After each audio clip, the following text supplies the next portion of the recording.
You have a friend like this. Maybe it's a coworker, maybe it's a family member. Every time you talk to them, the sky is falling.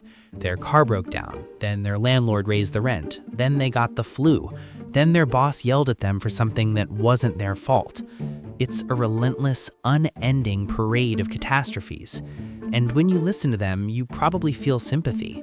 You think, wow, the universe really hates this person. And I need you to be really honest with yourself right now. What if that person is you? What if the reason your life feels like a constant state of emergency isn't because you have bad luck? What if you are addicted to the disaster? Because here is the twist. You hate the pain. You hate the stress. But you are terrified of what would happen if the pain stopped. Let's look at the mechanics of this. In psychology, we have a concept that dates back to Freud, but it's still used in modern behavioral therapy. It's called secondary gain. Here's how it works. Let's say you break your leg. That is the primary problem.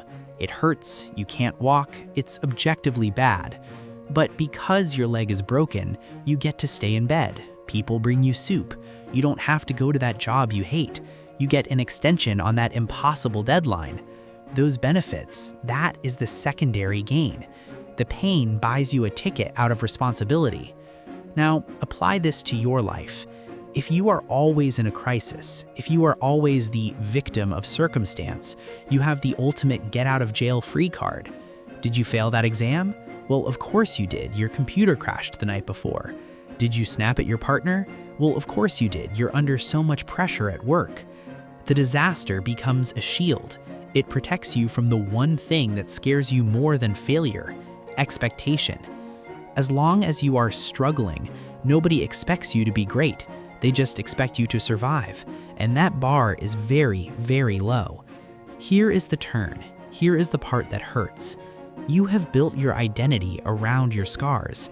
You walk into a room and you wear your exhaustion like a medal of honor. You compete with people to see who is more tired, who is more stressed. Why? Because if you fixed the problems, if you actually organized your life, set boundaries, and stopped procrastinating, you would be left with a terrifying question.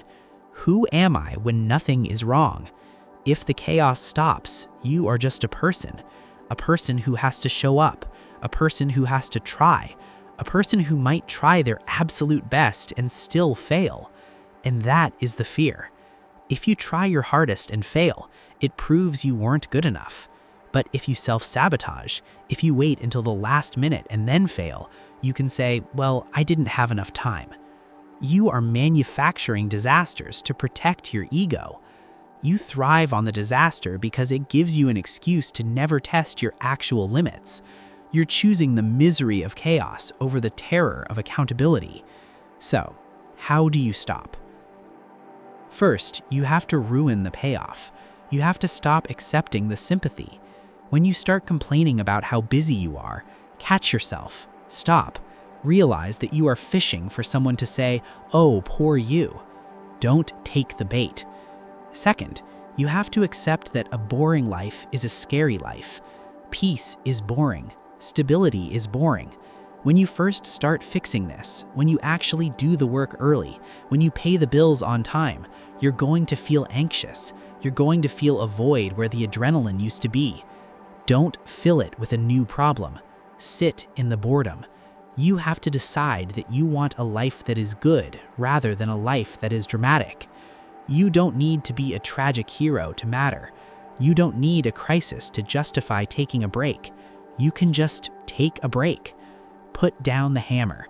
Stop breaking your own legs just so you have an excuse to sit down. Just sit down.